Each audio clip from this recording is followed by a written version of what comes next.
Welcome to the Overflow Worship Podcast, where we serve and support leaders so you can serve and support your local church.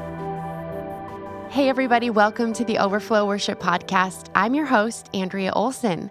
So we've been doing something a little bit different in 2022 where I have been recording interviews in batches. And so actually, I recorded a bunch back in April and we've been releasing them, and I haven't been doing podcasts for a little while. And today is my first interview back after a few months. And actually, I love podcasts. It's so fun for me because I get to meet people from all over the world. Because of Zoom, because of technology, it's just incredible to me. And I get a picture of what God is doing in the church all over the world, and I get to share that with you. And today is no different. So I am super excited to have with me Jake Smith. He is the regional worship pastor at Destiny Worship Center in Destin, Florida. And he's also a part of a new movement, a new group that they have started, birthed out of their passion for worship called Destiny Worship Music. And so I'm super excited to have him on the podcast today to share all about what God is doing in Destin. Welcome, Jake. Thanks for being here. Hey, so good to be here. I can't believe it. We're doing it. The first podcast back. Yes, I know. What an honor. Well, it's my honor as well to have you here. So why don't you just tell everybody a little bit about you and about where God has you today? Yes, my name is Jake Smith. I'm originally from New Orleans, Louisiana. Been doing music now for a couple of decades, which is weird and hard to say. So hard to even think about. 15 years ago, which that's even weird. I signed with Rocketown Records, which is Michael W. Smith's record label, and kind of started as a solo artist and put music out for years. And somewhere along that journey, found myself working at various churches of different sizes, whether it was a church plant or a mega church or different things like that. And so I've kind of gone on a little journey over these last 15 years of just being I was in Louisiana for a few years, and I went to Pittsburgh at a church plant. And that kind of helped me just see churches of all kind of sizes, shapes, abilities. And so now I am in Florida, Destin, Florida, the beautiful place. And so coming from Pittsburgh, when this door opened to go to Destin, Florida, I was just like, yes, Lord, I feel it in my spirit. I know, I got a heart for the people of the beach. But it's an awesome place. The church is amazing. Some of the best people that I've ever met in my entire life. And we feel like this is a great base for us. And, it's a beautiful place. I feel like I could stay here until I retire, That's so amazing. It's awesome. Yeah. That's amazing. I love that. My husband and I and our three girls, we go to Destin area every year. And my husband would say the same thing. He's like, isn't the Lord calling us to the people down here? I just love it so much. It's true. I mean, we joked about it forever. My wife and I, every time we'd come visit here and we'd go, I really feel the Lord, spurring me on to come to Destin. And then, we had some friends here that were plugged in, and we would always come to this church and we just loved it. And so it ended up it really is God, just the timing to bring us here at this time and this season. And so I'm the regional worship pastor for the church and get to oversee all things creative and even the music side for Destiny Worship Music. So that's amazing. Yeah. On a more serious note, there is little more inspiring than like the waves and just that scenery and just the majesty of God's creation. It's just incredible. So I love that area down there. And I'm excited. Like I said before we hit record, definitely going to have to come in and check out the visit. church. Yes. Yeah. Come on. Yes. I invite everybody. Thank you. So why don't you tell everybody just a little bit more about Destiny Worship Music? How did it get started? And, what's the heart and passion behind that? So the church in general, when it got started, it's called Destiny Worship Center because they wanted it to be a house, that had great biblical teaching and preaching, but they wanted music and worship to be part of the foundations of the church. And so early on, that was kind of set into the ministry from what the goals were going to be. And so they would put out music. I think the last full record that came out was in 2000 and maybe 11, Okay. 2014. Something. So there was always music coming out at different seasons from this church. And when our senior pastor, Steve Vigalis, he's getting a little older, and he's focusing more on vision. His son is now stepping into more of a leadership role from the day to day. So he almost had this new fire. He's 30 years old, has a heart for worship, and just himself. He leads us in that so well. And so he started just getting these songs just put on his heart and just started writing them out. And a new wave came. And so I came a year ago, started over here at Destin, and the music just came out. It just felt like more and more songs were coming. We legitimately have 65 songs right now on a board, and we're trying to just work through them and make sense of it. So Destin worship music was formed as just a way for us to be an external arm from the church. We sing all these songs at our own church, but we hope that they can be a blessing to other churches of various sizes. It doesn't matter if you are a huge church or a small church. We find sometimes in worship music that people put out, you look at the videos on YouTube and you look at all the production and you go, I can never pull that off. And so one of our goals was, how can we be approachable to all size churches, that you would listen to the song, but I think I could do that in my church. And we want to help you do that along the way. I love that. And that speaks directly to my heart for worship and for the church, and through the mission of Overflow Worship is to, really bring resources and songs that are relevant to their context or applicable to their context. And so I love that you guys are intentionally focusing on that. That's a really cool thing, and really needed. So that's amazing. So tell me a little bit about this music that you've put out. You put out some earlier this year, and you've got more coming out later this year. I'm actually starting to wonder if you sleep. Like, do you sleep? So as you can tell, I mean, this actually helps me, this camera, but I have permanent bags under my eyes, so I'm trying to shake that off. I'm actually not 60 years old, even though my beard is white. I'm in my 30s, and so there's a lot. I have 5 children, and so there's never a dull moment going around our house. But it was pretty insightful. We did a little an emotional intelligence test yesterday, and it showed that I have a high stress tolerance, like almost to the max point that you could have it on their test. And so that made sense to me, because I think I'm naturally moved towards more going on, and not in a sense that like I need to just keep doing more in order to not focus on other things, but God's really over time just shown me these different sides of ministry. And so even in my current role with creative, it's got to have a lot going on. I mean, you have the production, you have the media, you have the song writing, you have the song producing, you have the distribution. I mean, there's so many elements that come from that. And so I'm just thankful to be at a church that allows us to do that. And I really, when I got here to Destiny, I told my wife, I said, it felt like one of the first times that they saw me and they go, this is our guy that can do this. And I'm actually wired to do that. And it's been a great kind of balance so far together. But yeah, it is a lot, but it's very rewarding. And we get to see the coolest thing about being a creative is you get to create something that didn't exist. I mean, these songs, I have voice memos of these songs in their roughest forms. And even that's neat to see a side by side of how a song started to now what it is. Totally. Yes. So before we talk about the music, I would love to ask you this question. So you've been in ministry for a while, and you've worked with a lot of different churches, it sounds like, and now you're at this new church. Are there any practices that you have put in place to make sure, even though you have a high stress tolerance, are there any practices that you put in place just to make sure that you are being refilled and that you are staying in a place of, of health from like a ministry standpoint?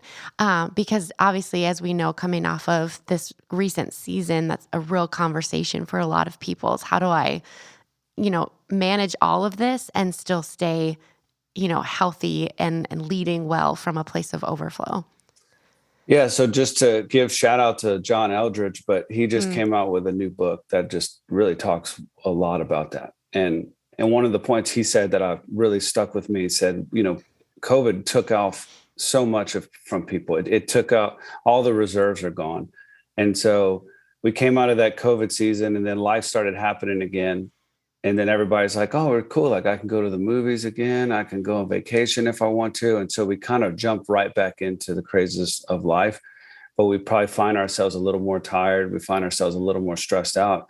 And he said it's because the reserves are gone. There's no more reserves. And so the only way that we can plug back in, and the only way that I've known to do that is in my quiet time. It has to be this supernatural filling back up, the time with Jesus, the time where he leads you, by still waters, where he kind of allows you to lie down. And he fills you back up in a way that a self-help thing can't do. And even sometimes a way that physical exercise can't do. And so that's been something when I know I'm off or when I'm getting a little tired or I'm getting a little frustrated, I can look right back to that and go, man, I haven't spent enough time just with Jesus, just letting him fill me back up. And, we joked about the beach, but the beach is it is a beautiful place to just put your feet in the sand and just listen to those waves and just allow kind of the stress of life to fall away. Yeah. And so it's been a cool part of our flow that I don't have to wait, one trip a year. And I'm just so thankful for that. I can pull the car off, side of the road and go walk to the beach when I need it. But that's been something for me that has been refreshing through this busy time. And we talked about the other day, there is a truth that if you keep saying, hey, if I can just get through this month, if I can just make it past this season. I think about even for the summer right now, for a lot of people, it's busy and things don't shut down and it's crazy. And then we're going, but it's summer. So I got summer and then school's going to start before we know it. And the kids are going to go and it's going to be a wild time. And then we're going to be right back into, Christmas and the holidays and how crazy that is. And so I think it is a huge importance to make sure in the daily flow of your life, whether it's a morning time, what are the things that fill you back up again? And you need to fight to protect those things and maybe let go of some things that are taken away from you if you can. Amen. That's a good word for all of us. Thank you for sharing that. So I would love it if you would tell everybody a little bit about the music that you guys released. I know you said you have some upcoming, so if you want to share anything about that, you can do that as well. But just tell maybe a little bit about the heart behind some of the songs that you've released, and then just the vision for moving forward. Yeah, so we have 3 guys currently that do a lot of the writing, and we kind of bounce things off each other. It's been a neat process. When I got here, there was already so many songs that had started being written just from personal worship time from our pastor. And so we had voice memos, and we would take those voice memos, we would put them in, make sense of them. We'd make the chords flow. We would compare them to other songs to make sure that they all weren't the same chords. We changed the key, and we would do kind of work on them. We'd put all the lyrics on the board. We would edit certain words and put a bridge. I mean, it was a neat process to take it from that to then get it to where it is now. Yeah. But the heart behind it is was straight out of his Bible time, like just reading the word, saying this really spoke to me, and I'm going to take these words and I'm going to put them into song. And so this whole first year of music that we're releasing, Come Boldly came out a few months ago, and then Just Jesus is coming out in October. That season for us for songs is just straight out of his worship quiet time at home. And so we knew that first group of songs that's what we were going to do. We weren't going to add too many elements to it as far as songs that we might have written on our own, but we were going to take those songs and build them up. And so we think that they are, like I said, approachable for everybody to sing. They're going to be familiar because they're straight out of the Bible. And so you go, oh, that's a nice word. And I'm like, I didn't write it. It came from the Bible. So that's good. And then some of the songs, our newest single that's coming out next Friday, which is exciting, is called Ageless One. And that's probably our most upbeat, radio friendly summer type song. And so it's been cool to have a few of those in the mix of some of these worship songs. And so the way our church is set up is we do a special once a month. We do like a special song once a month at our church. And so we're going to do it this weekend as a single. So if you do, whenever you watch it, you can go back and watch this weekend, but we'll do Ageless One live. And so we get to kind of test these songs out, as we go. And so it's a good time. That's amazing. So July 15th, Ageless One comes out. That's exciting. It is. So you talk about, making the songs accessible for people, and that's a huge, it's a huge need because, there are churches all over of all sizes, all, denominations, demographics. And so I would love to talk just a little bit about that. What are some of the conversations that you guys are having when you're trying to make sure that you stay within that, within that target or that filter rather? And then a follow-up question after that would be, how can people in their own churches address that conversation? So let's start first. What does that look like for you guys? So I think first you have to be honest with where you actually are as a church, as a group, what you have access to, who do you have at the table. And so I think what can happen is we watch like all these YouTube videos, we compare to some of the, most talented musicians around, because that's what the bigger guys are releasing. I mean, everything that's being put out right now is at such a high level. And so we're going, man, I can't really do that. Or we're trying to do it when we can't. Or we're trying to change a culture that we don't actually have at our church. And in order to fit what we think everybody should look like. And so we just started having those honest conversations, and we said, where are we? Like, where are we right now as a demographic? Where are we? Who do we have skill wise to be able to even do what we want to pull off? And then in our context with multiple locations, we have to be able to pull these songs off in varying locations. So we have to, some of them are church that have been around for a long time. It's an older building. Some of our locations are school. And so it's set up, tear down. And we have, a few volunteers that are running the songs. And so how can we teach those groups how to pull off some of the songs? So we had those honest conversations. And I think for us, we've also been okay with a song not working on a weekend. So like Ageless One, I think some churches can do it on a weekend. I think they can take it to and come up with either acoustic version or coming up with a different version that makes it more congregational. But for us, we're also okay with putting music out that, like, I think this might be something you listen to in your car. Or, we have a radio station and we'll play it on the radio. And so maybe it'll just be something that people go, man, that makes me feel good when I listen to it and reminds me of God's faithfulness. And so we've tried to just label the best we can without it being so like, this is a worship song, this is a Sunday song, this is a whatever. But we do intentionally look at it, and then we test it out. The people let you know very quickly. That this one's good. I can sing this one, or this one has way too many words. And so that's kind of our process. And I think for churches, you just need to know where you are. Just look around, ask yourself, what can you do? And if it's just a guy on an acoustic guitar, man, what can I do to make these songs? Even some of these ones with a ton of production, I don't need to go all tracks sometimes with just an acoustic guitar. I can just play acoustic. I mean, some of my favorite worship music is just acoustic, just that simple, just, me and Jesus worshiping with an acoustic guitar. And so everybody can pull it off wherever you are, but just be honest about where you are. Yeah, absolutely. I love that. And I think that really answers, really both of those questions for all of our listeners, just being honest about where you actually are, embracing who you are as a church culture, and then assessing the purpose of the song. And, is this a congregational song? And then, like you said, test it out. I think that is just so huge because, like you said, people will tell you, or you'll see it on their faces. Yeah. Give it a couple of weeks too. We'll try it a couple of weeks because sometimes people might just be having a bad day, Yes. and then all of a sudden, or we put a video behind it and maybe that helps them really understand the full song.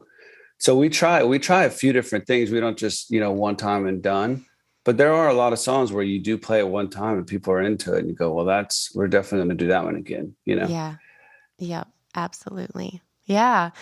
Oh, that's amazing. So is there anything else that you would love to share with our people before we wrap up our time today in regards to encouraging them with, embracing their culture and just, this conversation that we've been having has hit a lot of different points, but also there's this overarching theme of, just what we can do to embrace our community and pour into what we have. So any other last thoughts that you'd like to share? I'd just say, if anybody has any questions or if there's ever you feel stuck or any of those things, we do want to be a resource to churches. And so we feel like we are an approachable group of people in general, no matter what size our church is or any of those things. We want to help churches. And so you can look on our social media, reach out to us there. And if there's any questions that I would love to be able to answer if I can, but I just encourage everybody just to start.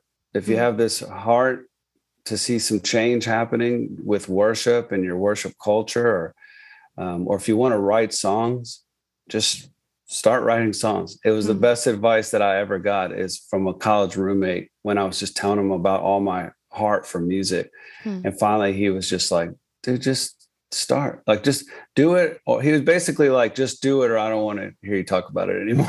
So just do it. Just go for it. That you have something in your heart, God's put on your heart, and your church is unique to your area and it's filled with unique people and they need you. They need what you have to bring. And so do it and watch what God does to your obedience. That's pretty awesome.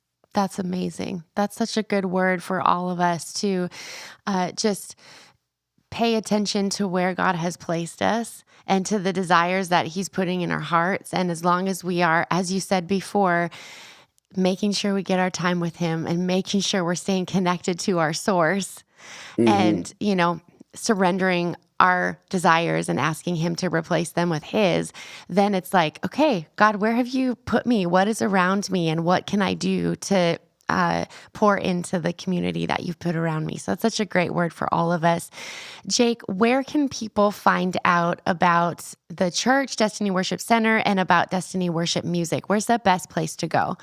Yeah, so if you just go online and you even Google Destiny Worship Center, Destin, Florida, all of the information for the church will pop up there, our website. But our social media is Destiny Worship Center and then Destiny Worship Music. We're involved. We're checking it. We don't just let it roll. We interact with people and we post new songs, new information. And then anywhere that you stream music, if you just search Destiny Worship Music, all the songs will be on there. And I feel like we have some good ones coming, and we have some good ones from the past that I feel like people can check out and play at their churches. So amazing. Well, thank you so much, everybody. Go and check out Destiny Worship Music and Destiny Worship Center. And we will put all of this stuff in the show notes too. So if you just want to click it, you can just do that. And Jake, thank you so much for taking the time to be here today and for encouraging all of our listeners. I really appreciate it. Oh, it was awesome. Thanks for having me. Let's do it again sometime. Absolutely. Would love that. All right, everybody. Thanks for tuning in to another episode of the Overflow Worship Podcast. Until next time. You've been listening to the Overflow Worship Podcast. If you enjoy our podcast, please take a moment and leave us a 5-star rating and a written review, which helps us reach more people. New episodes are released every other Monday. So until next time, thank you for listening.